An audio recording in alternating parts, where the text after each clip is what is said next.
Hey, good morning, everyone. Good morning.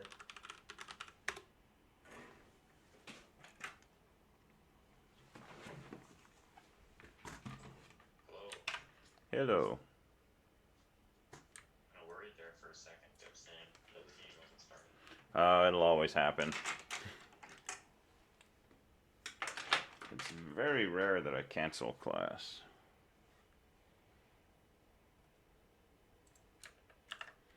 All right. Any questions?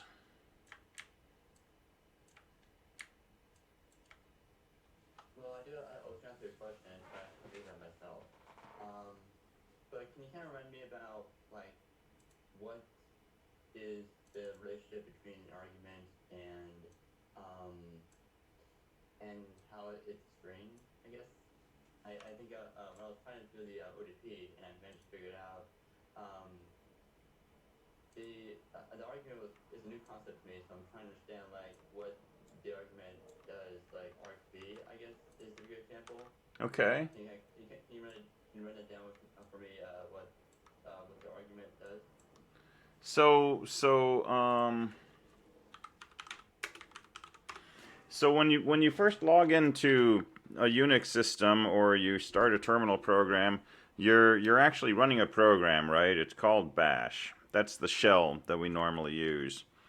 When you're sitting at a bash prompt, right, a percent sign or a dollar sign or brackets or whatever, right, and you say something like, main, how does this program execute? Bash, the C program, will basically make a call to the function. Let me call it something other than this. Let me call this ODP408. Bash will actually open up this executable program, take the code that's located in there, put it into memory somewhere, right? And then wherever the code is in memory for the function that you called main inside this will basically make a call to it. So it's like bash is a big C program, and somewhere in there there's a line that basically calls a function main, which is the main inside your ODP. And when this main is called, it passes two arguments to it, right? The first is an int, and the second is a char star star. And it decides what these arguments' values will be based on what you typed on the command line. So how many things did you type? And it takes each of the things you type, puts them into an array in memory, and then passes that array along with the size of the array to main. So it's really just like a function call to any other function that you might write. Or, if you call the square root function, you pass one argument, which is a double. If you do print f, you pass several arguments, which are strings and integers and so on. So when you run a main program, it's really just saying, I want you to do a function call for me, and I want you to call my function named main, and pass it a pair of arguments telling me, how many things I typed on this line and the actual values of those things. That's one way to think about it. Can we talk about testing for type in C? Because I've heard that type of is more of a GCC extension, and I feel like if I tried to test for a double, I could say, well, it's going to be 8 bytes long, but that could also be a long integer, right? There's no way to test the type of a variable in C. If I have a variable, I really have, a reference to a memory location. And if you look in the memory of a computer, there's no way to tell whether the thing you're looking at is an integer, a double, a character, an address, random noise. It's just not part of the architecture of a von Neumann CPU memory system. And C is really, kind of assembly language with a little more human readability and writability. But it's not like, a super strongly typed language like Java where if we make an integer named x and we try to pass that to something that expects a string, the compiler or the runtime system will throw an error. That doesn't happen in C for the most part.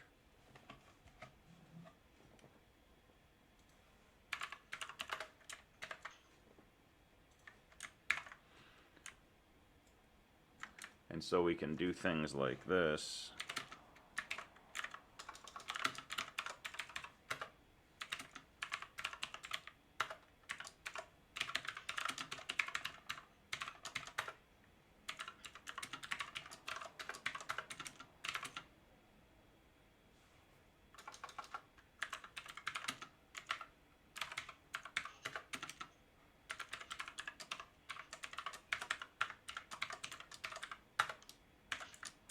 Right, we can do this. I can make a double called x, set it equal to 12.5, and then ask to print that out with a printf statement as an integer.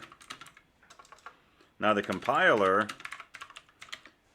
still understands, you know, that I declared this to be a double, and so the compiler can look at this, and if it understands the printf function, it can say, hey, this thing is supposed to be, you know, seeing an integer, and you're giving it x, which is a double.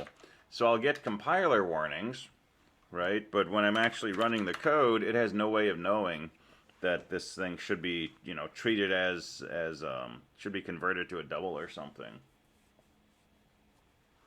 But we will have a way when we're ingesting information from a user to know whether or not what they've ingested is, for example, a valid integer or a valid double or something like that. And that's what we're going to talk about today is when we're parsing input, how can we determine whether this is a particular type of thing. So that we're going to do with scanf. Yeah, double precision number is a double, usually. Why do we call a double number just a double precision number? Double is a keyword in C and other languages as well. But what is a double? I mean, double's not really a you know. Well, it doesn't have to do with the number of decimal points it goes to and the amount of memory it takes up, whereas a double floating point takes up twice the amount of memory as a single floating point. Yeah, so it's really kind of a terminology developed over time. So a floating point is 32 bits, 4 bytes, and it's usually using this IEEE 754 notation, and it basically says, you know, if you want to store a floating point, you do it in something like scientific notation, an exponent, mantissa, and sign bit, and the standard defines it to be 32 bits. If you want more precision and a little more range, you can use a 64-bit representation. That's what a double is. So when you declare a double variable named x, it's going to take 64 bits in memory. And so it's double precision is kind of a misnomer because it's not twice the precision, but that's just kind of the terminology that's used. So we call them doubles. Precision and double are exactly the same. Double precision and double, yeah, they're the same thing. Okay. All right, please send me an attendance note. Let me know you are here. And let's talk about parsing arguments.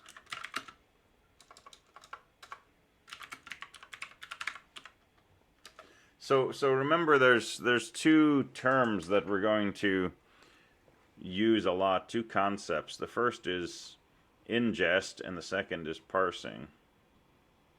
So ingesting is like eating, right? It's taking something in. And when I talk about a program ingesting input, what I mean is the simple act of feeding information to a program. Whether you're doing that by putting something on the command line, or you're typing something in while the program's running, or it's opening a file and reading from that, right? Ingesting is basically bringing in information.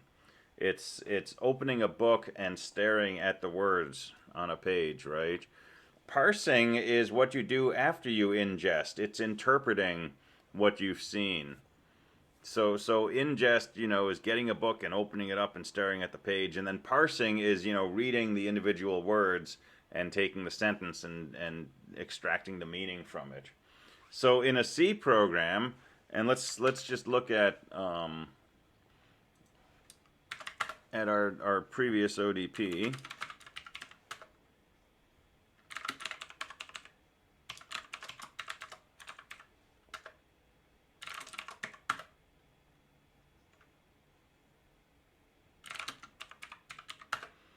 Right, so there's a good ODP 408. So the ingest is happening when you run your program, I would say S1 space 25, right? The parsing is happening right here where it's saying, hey, let's take that string, a 2 followed by a 5, and let's treat that as a double. And let's figure out what the value is and save it in this variable x. A more typical case would be we run a program and at some point, we say enter a number and we say something like fgets, right? Or in bash we say read. That's pulling the information in. That's the ingest piece. And then we do some analysis of it. If the input was equal to, C, then let's set the turn to have the computer go first, right? That's parsing the input. So I want to talk about parsing for a few moments, which is related to sscanf. And we already know how to do a little bit of parsing. If we say something like sscanf temp, where temp is some string containing something, right? And it doesn't matter how we got this, but temp is some string containing maybe a set of characters or something like that. If we want to know, is this thing an integer, what we can do is we can use sscanf and we can say, let's scan this with a %d, and let's have an integer num. And I'll say, hey, take this string, interpret it as an integer, and if you find an integer in the beginning of the string, save its value in this variable num. And if we capture the return value from this, we can do the following. If r is exactly equal to 1, then this means temp parsed correctly as an int. And then we can do whatever we want to do. Otherwise, we can throw out a syntax error or something. So let me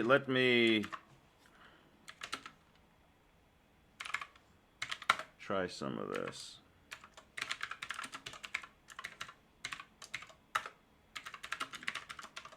And I'll stick with argc, argv for now, and then we'll talk about fgets later.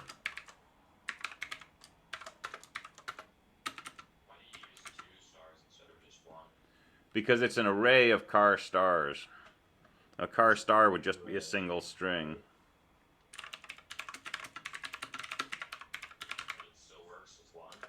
Not necessarily. It may work once in a while. It may blow up once in a while. So you always want to use char star star. Shouldn't there not be a space in front of char and when the space, is it in the wrong space? In the So you can do that, or you can do this. And they are exactly the same thing to the compiler. okay. You may even be able to do it without any spaces at all.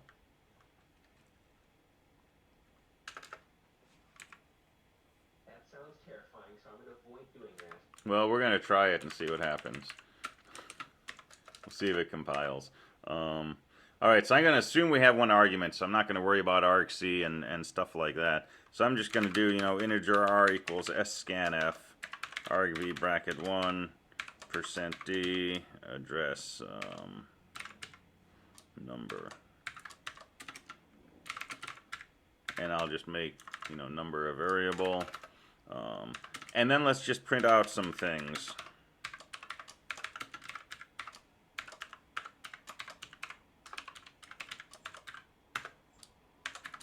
Alright, so this is good test code.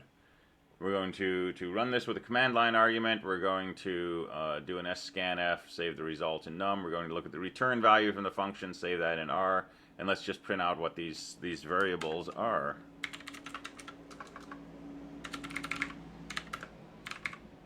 So if I just say try, I'm going to segfault because, you know, you should always check argc before you use argv. But I said we're going to assume we have one argument. So this is dangerous code, but I'm just doing this for myself. It's totally okay. So I'm going to say try 7. And it tells me r equals 1, number equals 7. Okay, what does that mean? The fact that r equals 1 means that sscanf converted one thing. I asked it to look for an integer. That's the first thing I asked it to look for. It found an integer. Alright, so it's happy. Scanf returned 1, and my number was 7. If I say try haha, it tells me r equals 0, and my number is some bizarre value. Right? All I care about here is r equals 0. If this scanf call returns a 0, if it returns anything other than 1, it did not convert an integer. And it did not assign a value to num. So num is whatever random value happens to be in memory where num is referring to, right? But I'm not going to use num because the first thing I'm going to do is check r. I'm going to say, hey, r is 0. Okay, it did not succeed in parsing. So what's missing here is, you know, if I do something like 2.34, it tells me it did succeed in converting an integer, and the integer value it found was 2. That's the correct behavior for sscanf because, you know, it starts at the beginning of the string, it looks for something that matches %d, which is an int, and there it is, it's a 2. It doesn't care that there's extra stuff after this. I asked it to convert an int, it converted an int, it told me it converted an int, and it saved the value of the int. So sscanf is doing exactly what we asked it to do, right? But this is not telling us that, for example, the user typed in something extra after here, or typed, you know, 2 haha. And so we can use a little trick. By doing a little more with sscanf. So I'm going to do the following.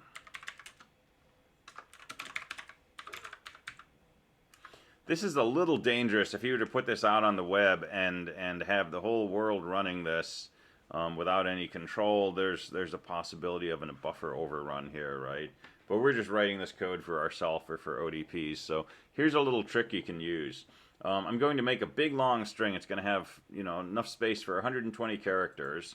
And I'm going to do the following. I'm going to scan not just for a %d, but for a %d followed by extra stuff. And I'm going to save this into 2 arguments. The thing that matches %d will get saved in num. And then the thing that matches %s, which is any sequence of characters that does not include a space, right? Any string of characters will get saved in this variable extra. Do you not need the ampersand again? You don't need the ampersand because extra is actually a pointer to a character. So when you use strings, you don't need an ampersand. When you use something like an int or a double or a char, you do need an ampersand. That's just one of the wonderful, confusing things about scans. So let's enhance our print statement here.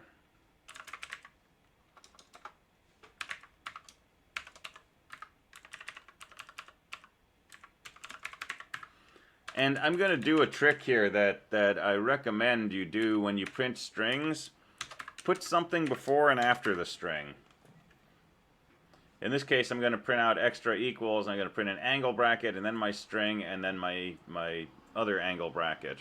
And the only reason I'm doing that is that if my string contained a bunch of spaces, and I just print %s followed by a new line, I won't see those spaces. Because it's just, you know, a bunch of spaces. So by putting something in particular after it, if I have a bunch of spaces in there, it'll be obvious to me. That's not going to help us with this code, but it's a general trick. that you'll see me do pretty much every time. All right, so I'm going to take your argument 1, I'm going to parse it, and I'm going to ask it to convert 2 things, an integer and anything that comes after the integer. Save those in num and extra, put the return value in R, and then we're just going to print everything out. And this is going to show us some good stuff. So if I say try 7, it says, hey, I managed to convert 1 thing. That was the integer. The value of that integer is 7, and extra it didn't touch. So it's got whatever value was in there beforehand. Which could, you know, throw a seg fault when I try to print it out, because I didn't initialize this extra string. But if I say try 7, haha, guess what? It tells me, hey, I converted 2 things. I converted an integer whose value is 7, and I converted some more stuff whose value was haha. And I know it converted 2 things because if I look at R, it's equal to 2. And if I say try 2.3, same thing. It'll convert the integer 2 and save that into num. It'll convert the 0.3 into a string, save that in extra, and R is equal to 2. I got a question. Yeah. So if you were to make an if statement and have something execute if, for example, extra was had stuff an input in it. Mm-hmm. How would you write that? So I would not write that, right? What I'm going to want to do is check the value of R. And if R is equal to 1, it tells me it converted an integer and it did not find anything after that integer. And that's the condition we're looking for. If we want to insist that the person types an integer and nothing else, no extra stuff at the end, we can detect that by just seeing that the return value R was equal to exactly 1. And so let's write some if statements. So let me do this fscanf, and let's do some if statements.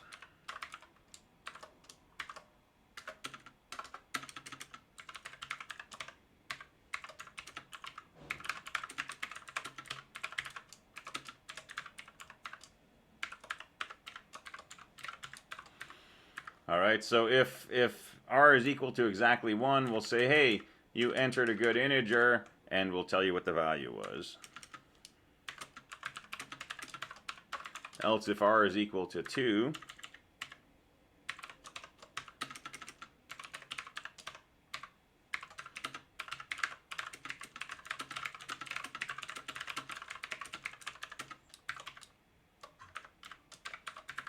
right, we'll say, hey, you entered a good integer, but also some extra stuff. It's typo Wednesday, so I'm not going to correct my typos anymore. So if R is equal to 1, perfect input. If R is equal to 2, you got a good integer in, but you also typed some extra stuff, right? And so we're going to let you know that that happened. I'll correct my typos. Otherwise,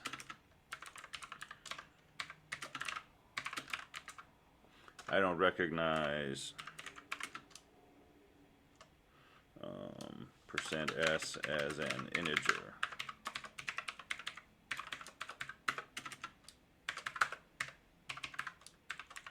And I'll comment that out. All right. So here's something we could use in a program if we were trying to parse a command line argument. If the person enters exactly an integer, we'll say, hey, good job. If they type in too much stuff, we'll say, hey, there's some extra stuff on there. If they don't type in an integer at all, we'll say, hey, that thing's not an integer. All right, so if I say try 6, good, you entered that. If I say try 6.4, it says, hey, it's got some extra stuff on it. If I do try -2, that's good. If I try 002, that's good. If I try, 0x2, it's got an integer in the beginning, but it's got some extra stuff. And if I just say try, I get a seg fault because I'm still not checking argc, right? And if I say try haha, it says I don't recognize haha as an integer. So for ODP 409, for example, you need to make sure that they specify exactly a floating point number with no extra stuff at the end. And so we can use this trick in general, right? Parse for what you're looking for, but also pick up some extra stuff. And then if sscanf tells you that it converted both of those things, the thing you're looking for, which for you will be an LF, plus some extra stuff, you know, hey, something went wrong. They typed in a good number, but they also put stuff at the end. And so you can generate an error message. Can I say something? Yeah. ODP 410 is currently on instead of ODP 409, and it's throwing an execution error. I think that's probably correct. I think I probably just misspoke.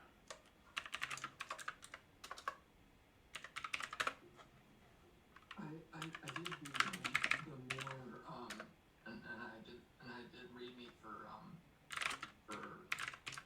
409 and I got 409. It should be 409. Yeah. All right, so let me see.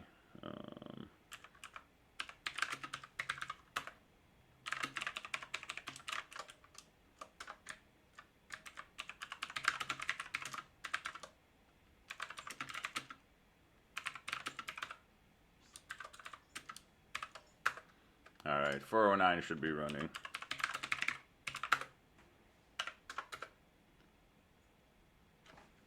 Nope, there's people trying it. Well, it worked. All right, cool. Yeah, I just saw that. All right, sorry, my bad.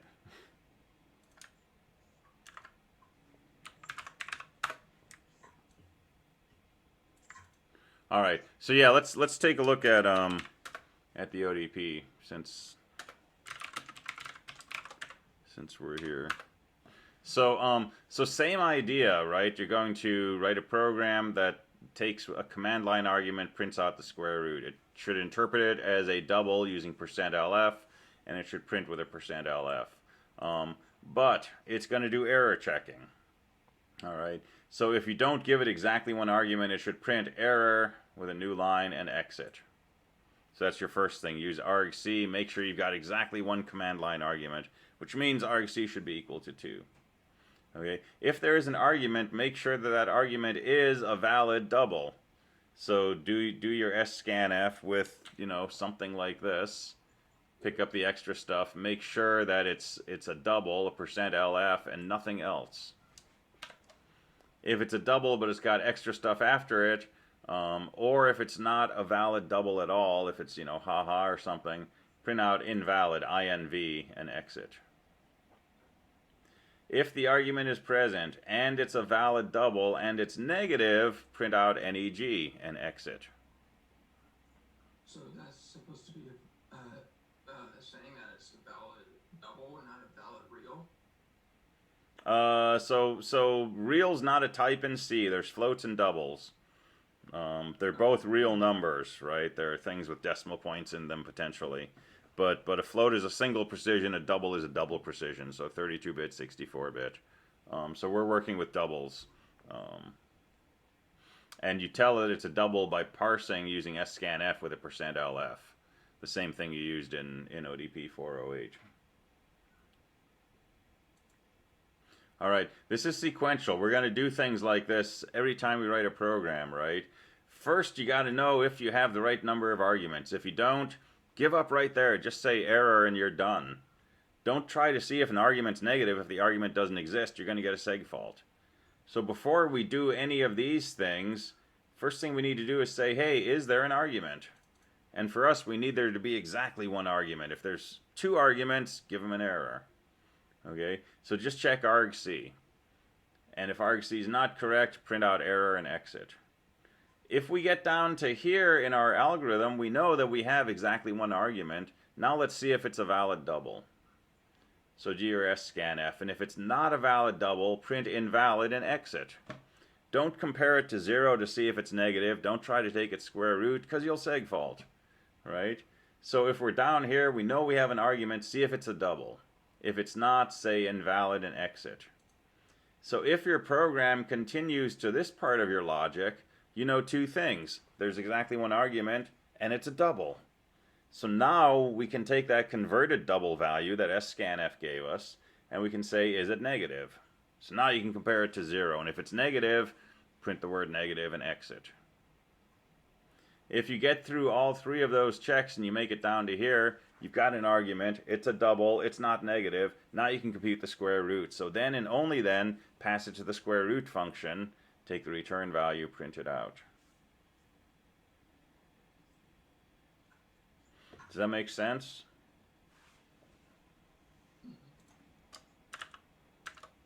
So that's ODP 409.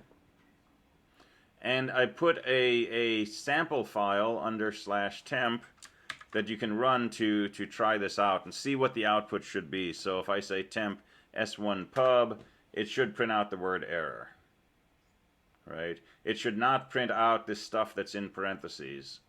This is stuff to explain to you what the program is doing in this case, and also to stop you from assessing s1pub. So temp s1pub, it should print out error, meaning, hey, you didn't give the right number of arguments. If I put, more than 1 argument on the line, it should say error. If I put 2 arguments on the line, it should say error. If I have a single argument, and it's possible, it should calculate the square root and print that out. If it's not a valid, that is a valid floating point number, but if it's 2.3x, that should say invalid. It's not a valid number. If I say 2.3e1, that is a valid number. That's scientific notation. It's 2.3 times 10 to the first. It's 25. If I say 2.5e1, right, the square root is 5.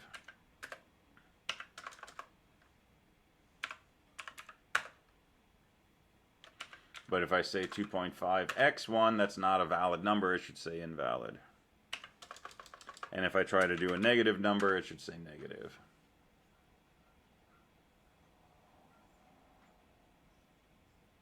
So start with 408, add some error checking.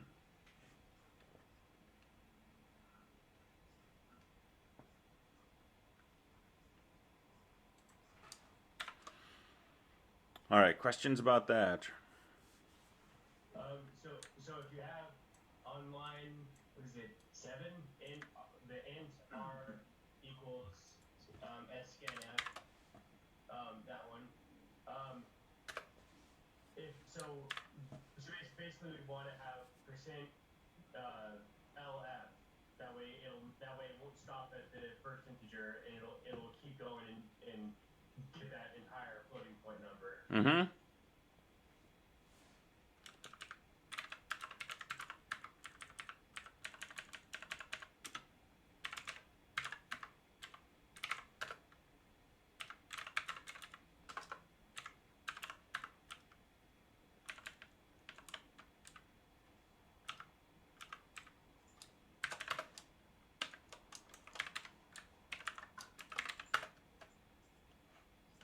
Nope. Got to print it as an LF. Alright, so try 5. We entered a good double. Value is 5. Try 5y6. You entered a good double, but some extra stuff. Try is a seg fault because I'm not checking argc. Try, YYY. Don't recognize YYY as a double. So don't seg fault, right? Throw in a check here for argc. And argc should be 2 if you have exactly 1 command line argument.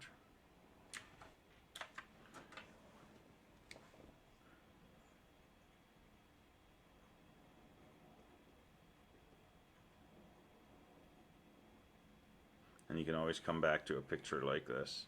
If I say try 25, argc will say, hey, you got 1, 2 things on here. This is element 0 of argv. This is element 1 of argv.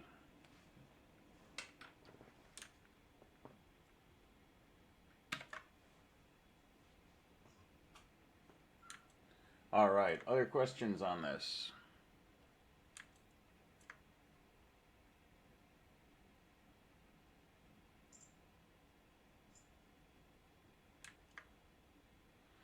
All right, go ahead.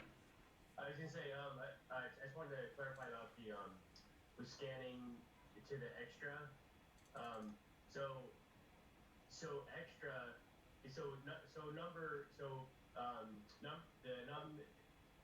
and num returns an address, so it'll store that into the address of num. Mm-hmm. But extra, we defined it as it's an array, so it's going to be, well, it's basically a pointer to a certain size array. Mm-hmm. So it's going to, shouldn't we have to,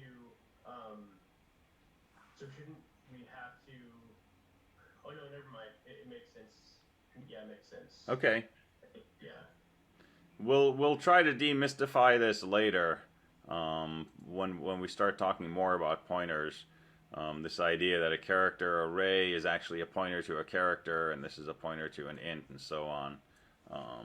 We don't need that quite yet, and we'll use that heavily in 222, but we'll talk about it later this course a little bit and demystify why, you know, there's no ampersand here and things like that.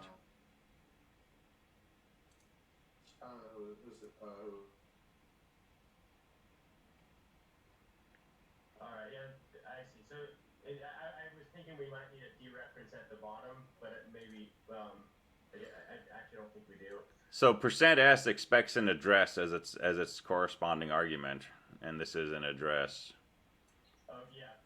Yeah. So we're good. Okay. Yeah, that's one of the more confusing elements of C, especially when people are first learning C. Is, you know, this is an integer, this is a pointer to a character, but they look the same, right? And they seemingly are declared the same.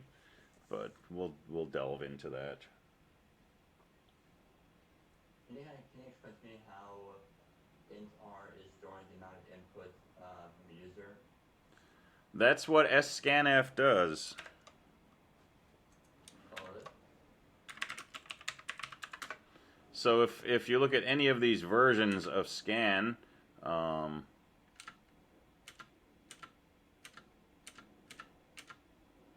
on success, these functions return the number of input items successfully matched and assigned.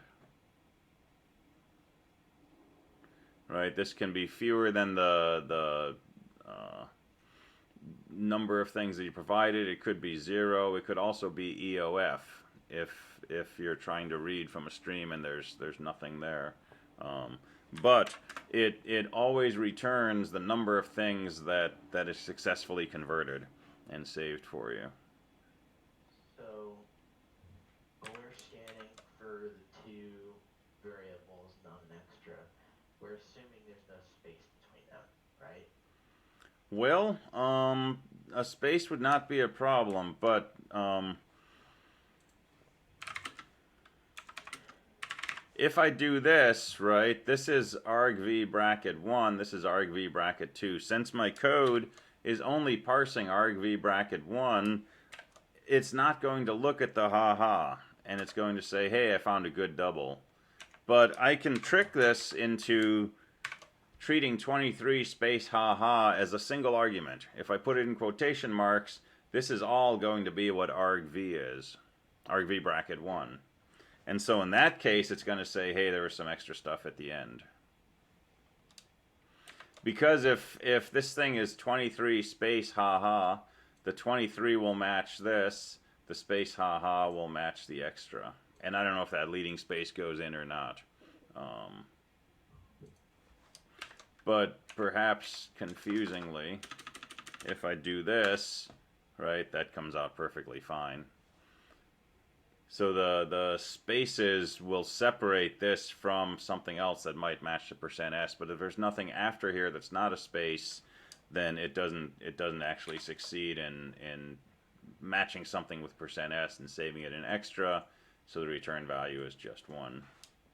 And don't worry too much about this case. White space is kind of, you know, not counted in bash. Just like if I say echo hello bye, it just says hello bye, right? Because this was the first argument to the echo function, this was the second argument to the echo function, and echo says print out the first argument followed by the second argument followed by the third and so on. So as long as you do this, right, and make sure the return value is 1, you should be good for parsing doubles or ints or anything else.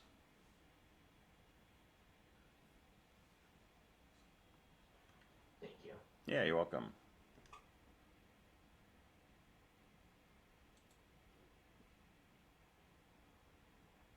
So if we're checking to see if there's any like extra stuff on like the end of a double, can't we just like do like an if statement that checks to see if argc is greater than 2? So if I do this,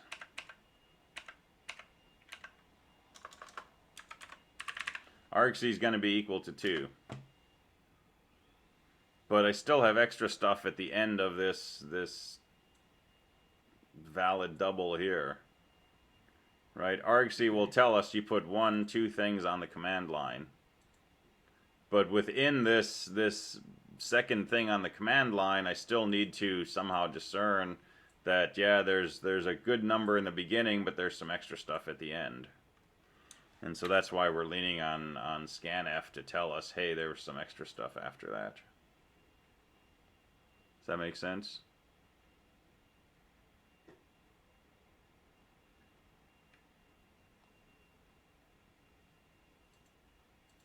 And this works, and there may be other things that work, and if you go online, you'll see other things, and some of them will work, but some of them won't. For example, if I do a %C, that may work, but in some cases it won't. When we start using fgets, which we're going to start soon, that can trip you up. If you use a %S, you're pretty safe. The only downside of this is there's a potential buffer overflow, right? If I type this command and I put 1,000 characters on the command line, this program would try to put all of those into this character array that only holds 120 things, and that would have a buffer overrun. But, you know, that's not a problem unless, like I say, somebody else is running this code, you've got it on the web, that kind of thing, in which case you want to do something to truncate this argument. But we're not worried about that. So this is probably your best bet for doing this kind of parsing.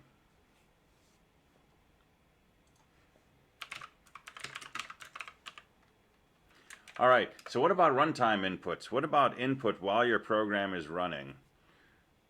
Because this is one kind of thing that we'll do, is process command line arguments, but there's something else we might do.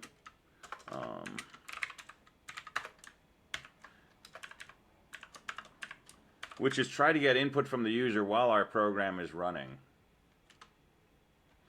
And so the main thing we're going to use is a function called fgets.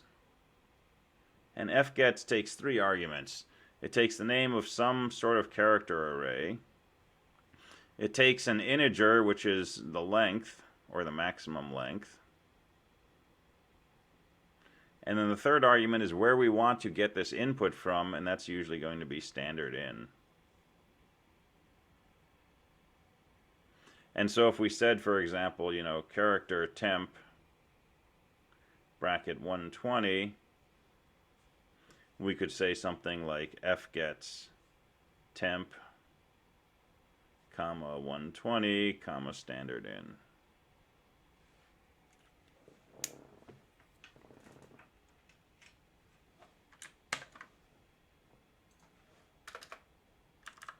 I was going to ask this question.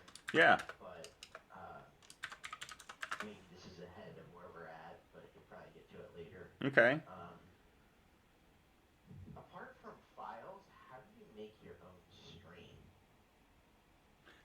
What do you mean by make your own stream? I don't know.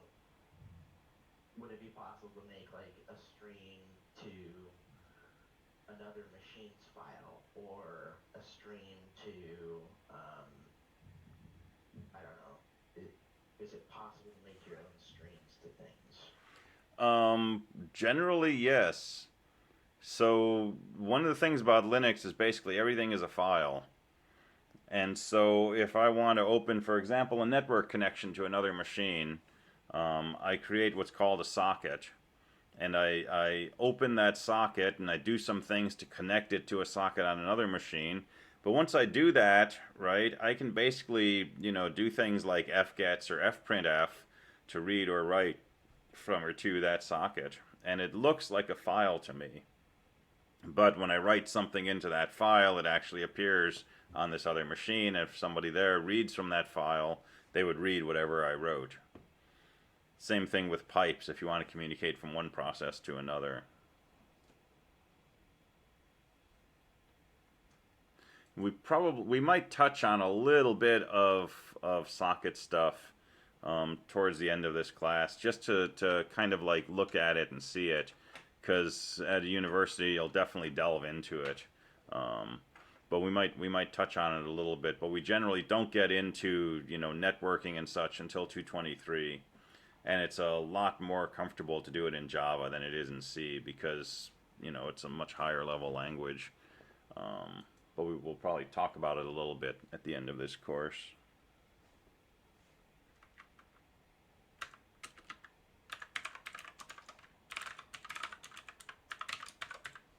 So let's just call fgets, and then let's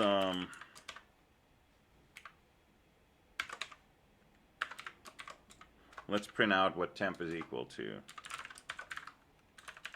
And again, I'm going to put this inside some sort of delimiter, visual delimiter, so I can see where temp actually begins and ends.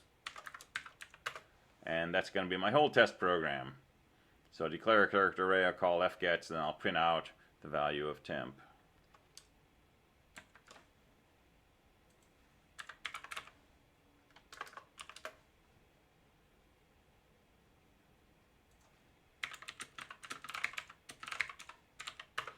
Alright, so I'll run try2 and I'll type in hello. And it printed out HELLO, and then on a new line it printed out my closing angle bracket.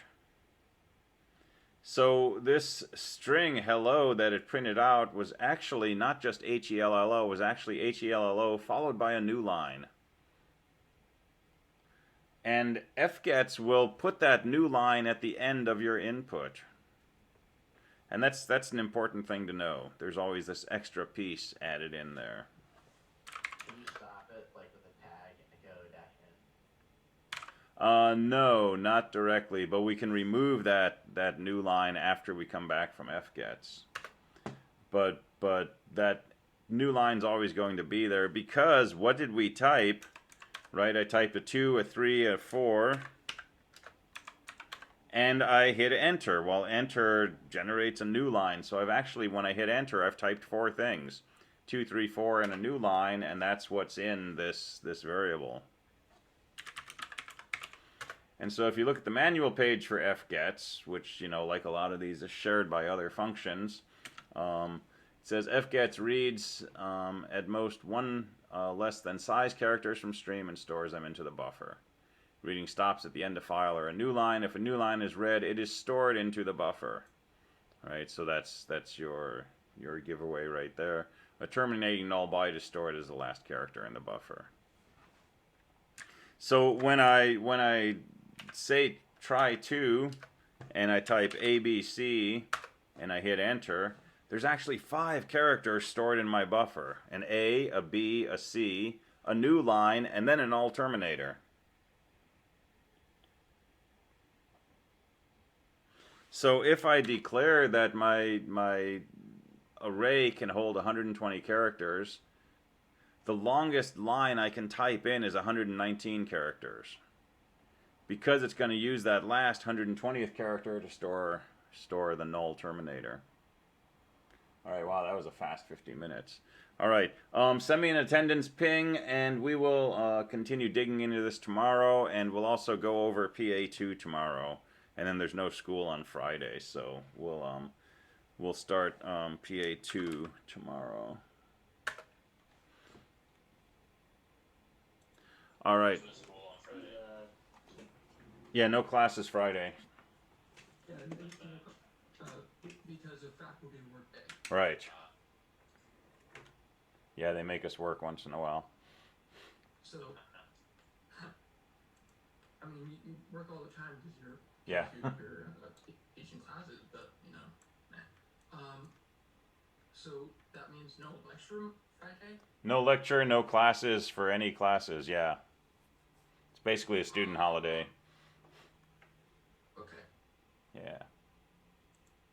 Thank you. Have a good one. All right. Have a Just good the one. time for teachers to catch up. Yeah, it's a union thing, so they usually make us